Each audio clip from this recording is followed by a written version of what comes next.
Hello everyone, welcome back to Proxy Gyan. मेरा नाम शबाज है दोस्तों। उम्मीद करता हूँ आप सभी लोग अच्छे होंगे और एग्ज़ाम्स के लिए अच्छे से तैयारी कर रहे होंगे। तो जैसे कि आप सभी लोग जानते हैं कि हमने मनोरमा ईयर बुक 2021 को कवर करने का एक सीरीज़ इनिशिएटिव स्टार्ट किया है। अब तक हमने इंडियन ओल्ड के बारे में कवर कर चुके हैं। इंपॉर्टेंट आर्टिकल्स के बारे में मैंने डिस्कस किया है। उसके बाद कैलेंडर ऑफ इवेंट्स, इंडिया का जो जितने भी इवेंट्स थे हमारे पर्टिकुलर कंट्री के, उसको हमने कवर कर चुके हैं ऑलरेडी। तो आज से जो हमारा लेक्चर रहेगा वो सिर्फ ओल्ड अफेयर्स के रिलेटेड रहेगा दोस्तों। ओके, जितने भी इम्पोर्टेंट इवेंट्स हुए हैं सारी दुनिया में, उसके बारे में आज हम कवर करने वाले हैं। आने वाले एक 4-5 लेक्चर्स में जितने भी मंथ्स हैं, जनवरी से लेकर दिसंबर तक, सारा कुछ जो भी इवेंट्स हुआ है वो सारा कुछ हम कवर करने वाले हैं। तो चलिए इसी पैटर्न के साथ जो हमने इंडिया के जो इवेंट्स को कवर किया था, उसी पैटर्न को कंटिन्यू करते हुए ओल्ड के जितने भी अफेयर्स थे, करंट अफेयर्स, वो सारा कुछ हम पढ़ने वाले हैं अभी। तो आगे बढ़ने से पहले मैं आपको एक छोटा सा वीडियो दिखाना चाहता हूँ। उसके बाद हम हमारा लेक्चर को शुरू कर देंगे दोस्तों। तो चलिए। हाय, दिस इज वेरोनिका। अब आप मेरे साथ 1-on-1 जूम सेशन बुक कर सकते हैं कॉम्पिटिटिव एग्जाम काउंसलिंग के लिए। जिस तरह आपके बहुत सवाल रहते हैं कि कॉम्पिटिटिव एग्जाम्स के लिए क्या ऑप्शनल लिया जाए, आंसर राइटिंग कैसे किया जाए, उसके लिए मैं आपको काउंसलिंग दूंगी आपके पर्सनल स्ट्रेंथ्स और वीकनेस पे based. So see you there only on proxygyan.com। Thank you. तो जैसा कि आप अभी देखा, हमारे जो एक्सपर्ट एजुकेटर है वेरोनिका जी, उनके ज़रिए से आपको एग्जामिनेशन काउंसलिंग जो है प्रोवाइड की जाएगी। हमारे वेबसाइट विज़िट कीजिए, आपको सारे डिटेल्स पता चल जाएंगे। अपने टाइम और रिक्वायरमेंट के हिसाब से आप अपने सेशन को बुक कर सकते हैं दोस्तों। तो लेट्स स्टार्ट टुडेस लेक्चर। तो कैटेगरी वाइज ही आज हम डिस्कस करेंगे, जिस तरह हम इंडिया के जो कैलेंडर ऑफ इवेंट्स को डिस्कस करते आ रहे थे। तो पहला जो इम्पोर्टेंट इवेंट है वो इकोनॉमिक्स है। और इकोनॉमिक्स की बात करें तो यूएस ने जो चाइना के साथ first phase of trade deal को साइन की है रिसेंटली। तो आप सभी लोग जानते हैं किस तरह से दोनों के बीच में एक ट्रेड वार चलती आ रही थी। तो उसको थोड़ा बहुत रेजोल्यूशन मिला है अभी जो हमारे प्रेसिडेंट जो बाइडन, उन्होंने चार्ज लिए हैं इस अमेरिका का। तो उसके बाद लेट्स होप आगे चलकर दोनों के बीच में जो भी मिसअंडरस्टैंडिंग थी या जो भी था, वो सारा कुछ रिजॉल्व हो जाए। और 6 जनवरी की बात करें तो ऑस्ट्रेलियन पीएम जो मॉरिसन थे, उन्होंने $2 बिलियन का एक रिलीफ सपोर्ट अनाउंस किया है दोस्तों। Okay, relief support $2 billion, because the corona virus की वजह से क्या हो रहा है, जो कि कई सारे लोग इकोनॉमिक डाउन हो चुकी है। और उसको रिवाइव करने के लिए कई सारे कंट्रीज़ अपने अपने रेस्पेक्टिव पीपल्स के लिए, रेस्पेक्टिव सिटीजन्स के लिए कई सारे पैकेजेस को अनाउंस कर रहे हैं। हमारे इंडिया में भी अगर आपने देखा होगा तो फिजिकल स्टिमुलस पैकेज 1.0, 2.0 इसी तरह से अनाउंस किया गया था अपने रिवाइव करने के लिए। ओके, नेक्स्ट 20 जनवरी को बात करें तो पाकिस्तान ने रिक्वेस्ट की यूएस को ताकि उनको निकाला जाए ग्रे लिस्ट से। आप सभी लोग जानते हैं financial action task force FATF, इसमें 2 प्रकार के लिस्ट होते हैं, ग्रे लिस्ट और ब्लैक लिस्ट। ओके, तो अभी पाकिस्तान जिस तरह से वो एक्टिविटीज़ कैरी आउट किया जा रहा है, बेसिक्स अगर बात करें तो FATF इसीलिए बनाया गया था ताकि मनी लॉन्ड्रिंग को रोक पाए, टेरर फाइनेंसिंग को रोक पाए। तो इसीलिए एक ऑर्गेनाइजेशन, ये क्या है, एक वॉच डॉग है जो सारे कंट्रीज़ के ऊपर निगरानी रखती है। जो कोई भी कंट्रीज जो है टेरर फाइनेंसिंग कर रहा है, मनी लॉन्ड्रिंग कर रहा है, तो उसको ग्रे लिस्ट या ब्लैक लिस्ट में डाला जाता है। तो अगर कोई कंट्री नॉन कोऑपरेटिव कंट्रीज है, जैसे ईरान हो गया, नॉर्थ कोरिया हो गया, ये सारा कुछ आपको ब्लैक लिस्ट में डाला जाता है दोस्तों। एंड पाकिस्तान को कई बार वार्निंग दी गई है और उसके बाद उनको ग्रे लिस्ट में इंक्लूड किया गया है। अभी रिसेंटली 2021 की बात करें तो still the Pakistan remains in the grey list. एक रिसेंट जजमेंट आया है FATF के ज़रिए से।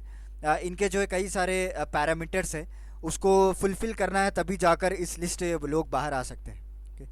और जो नॉन कोऑपरेटिव कंट्रीज है वो तो जब तक ये कोऑपरेट नहीं करेंगे तब तक तो उनको निकाला नहीं जाएगा। Iran, north Korea, they still remain in the black list only. जब कभी भी कोई कंट्री ग्रे लिस्ट या ब्लैक लिस्ट में चले जाती है तो उसको जो है इंटरनेशनल इंस्टीट्यूशन में जो उसका इंपॉर्टेंस है वो कम हो जाता है दोस्तों। जो कोई भी इंटरनेशनल बैंक्स हैं, जैसे कि IMF हो गया या ओल्ड बैंक हो गया, जो भी फाइनेंशियल इंस्टीट्यूशन आप कह सकते हैं, तो वहाँ से आपको फंडिंग नहीं मिलेगी, राइट। कई सारे क्राइसिस ये लोग फेस करना पड़ता है। तो इसकी वजह से ये लोग चाहते हैं कि हम ग्रे लिस्ट से बाहर निकल जाए, बट देखते हैं आगे अगर ये पैरामीटर्स को फुलफिल करते हैं तो definitely they will come out from this grey list.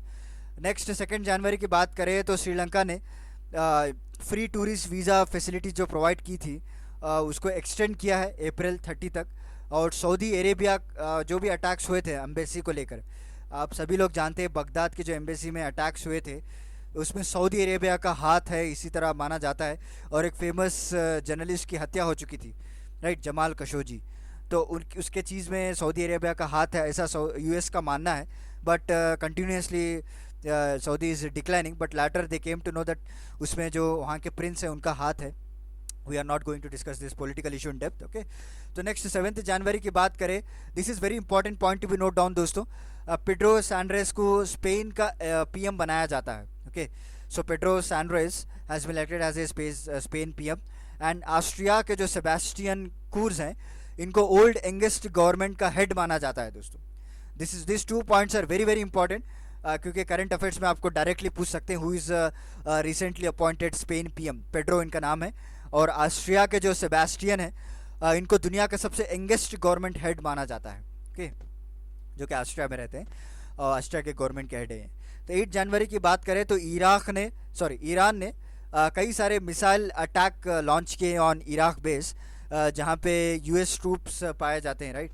और उसके चलते हुए यूक्रेन के एयरक्राफ्ट जो क्रैश हो चुकी थी ईरान में, 176 ऑन बोर्ड थे, मासूम इनोसेंट पीपल जो एयर में ही क्रैश हो चुका था, बिकॉज दे मिसअंडरस्टूड कि कोई एलियन एयरक्राफ्ट है कोई दूसरे कंट्री का जो इनके पर हमला करने आ रहा है। But by mistakenly they have enter into this air base and they was shot down, okay. बड़ी दर्दनाक हादसा हुआ था 8 जनवरी को। एंड 9 जनवरी की बात करें, जो ब्रिटिश के एमपीज़ जो थे, जितने भी एमपीज़, उन्होंने फाइनली ब्रेक्सिट डील को अप्रूव कर दिया था। आप सुनते आ रहे होंगे 2019 में और कई सालों से चलता आ रहा था कि Britain wanted to exit from the European Union, तो एक ब्रेक्सिट डील साइन की गई थी, तो उसको फाइनली अप्रूव कर दिया गया था और 9 जनवरी 2020 को। Next important event, US sanctions को अनाउंस करता है ईरान के रिगार्डिंग, ओके। और रशिया की जो भी आर्मी है वो सीरिया में जो रशियन आर्मी लड़ रही थी वहाँ पे आपको जानते हैं सिविल वार चल रहा था, उन्होंने सीज फायर भी अनाउंस कर दिया गया था। ये 2 इंसिडेंट एक ही बार होते हैं 10 जनवरी 2020 को। एक तरफ जिस तरह से ईरान ने यूएस के बेस पर हमला किया था, तो उसके रिगार्डिंग यूएस ने सैंक्शन अनाउंस कर दिया, न्यू सैंक्शंस को लेकर। और रशियन आर्मी ने अपनी सीज फायर अनाउंस की है यहाँ पे सीरिया पे। और ताइवान के जो लीडर हैं साइंग वेन, उन्होंने दूसरी बार वहाँ पे इलेक्शन जीता है। he has elected as a second term on 11th January. And next, one of the most important appointment is Mikhail Mishustin. इनको रशिया का पीएम बनाया गया था दोस्तों, ओके। तो रशिया के जो पीएम थे इससे पहले मेडिवडी आई थिंक, उनको उन्होंने रिज़ाइन किया, और उसके बाद जो नया का रशिया का पीएम है, इनका नाम है Mikhail Mishustin. Very important point to be note down.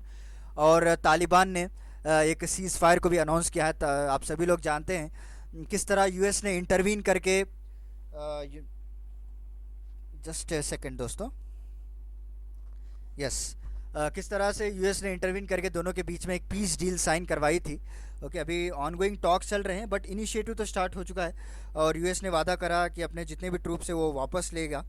तो उसके तहत तालिबान ने सीज़ फायर को अनाउंस किया था। और उसके बाद 3 अफ्रीकन नेशंस एक नील डैम को लेकर एक डील पर साइन करते हैं 16 जनवरी को।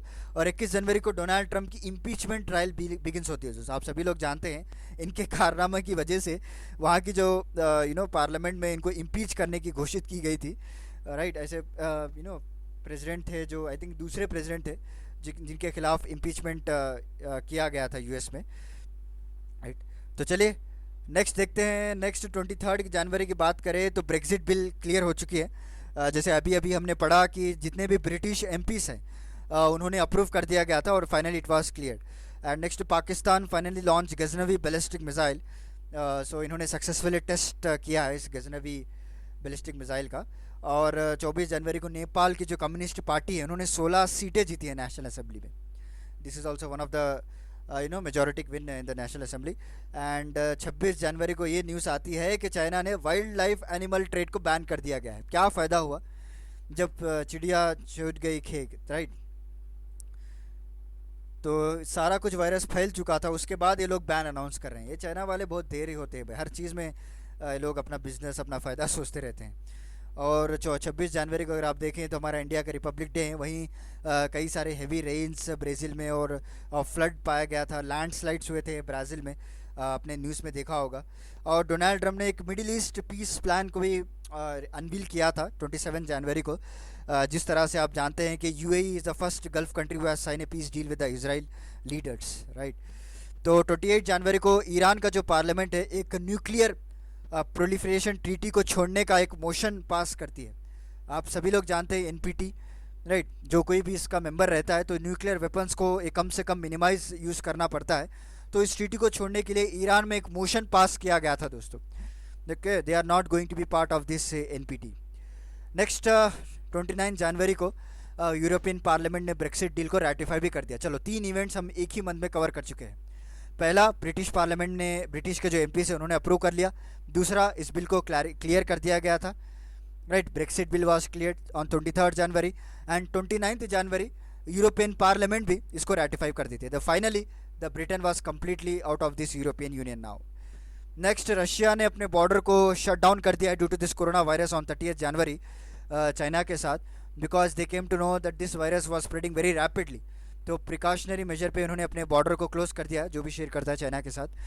एंड 31 जनवरी यूएस ने एक वार्निंग जारी की है अपने सिटीजन्स को कि आप चाइना को ट्रैवल मत कीजिए, ओके। और उसी दिन WHO ने corona virus as a global emergency भी डिक्लेयर की थी दोस्तों। So this are the 2 important event which was happened in 31 January, okay. तो let's move on. We are going to discuss about sports की अगर बात करें, जो NBA के लेजेंड है दोस्तों, NBA के बास्केटबॉल प्लेयर हैं, कोब ब्रायंट था इनका नाम। ये और इनकी बेटी के साथ हेलीकॉप्टर में क्रैश हो जाता है। आपने देखा होगा किस तरह से दर्दनाक हादसा हुआ था एक, राइट। उनके साथ एक छोटी बेटी भी जो है क्रैश में मारी जाती है। सारी दुनिया जो है मौन करने लगा था, because he was very such a famous player basketball. अगर इनके हाथ में अगर बॉल आ जाए ना, बास्केट में जाए बगैर कहीं नहीं जाता है, ओके। तो दर्दनाक हादसा हुआ था 27 जनवरी को। नेक्स्ट, साइंस एंड टेक्नोलॉजी की बात करें तो यूएस ने अपने जितने भी आर्टिफिशियल इंटेलिजेंस के सॉफ्टवेयर्स थे उसको एक्सपोर्ट करने में लिमिटेशन लगा थी दोस्तों, ओके। एंड नेक्स्ट 10 जनवरी की बात करें तो इसराइल ने एक लेज़र एयर डिफेंस सिस्टम को टेस्ट करने के लिए ऑलरेडी दे प्रिपेयर्ड, यहाँ पे प्रिपेयर्ड लिखा हुआ है, बट इन न्यूज़ में अगर देखें तो they have already tested it, laser air defence system. This are the 2 important events of science and technology. And general में, जैसे मैंने आपको पहले वीडियो में ही बताया था ना, कि जनरल में आपको ज़्यादातर अर्थक्वेक ही देखने को मिलेंगे। सो मैग्नीट्यूड ऑफ 6.2 जो मैग्नीट्यूड का अर्थक्वेक स्ट्राइक किया था इंडोनेशिया के इस प्रोविंस में, वहाँ पे कई लोगों की मृत्यु भी हो चुकी थी। तो चलिए मिनी फैक्ट के बारे में बात करते हैं। जनवरी का मंथ था, कोरोना वायरस नया इनिशिएट हुआ था, कई सारे कंट्रीज़ में फैलना शुरू हुआ था।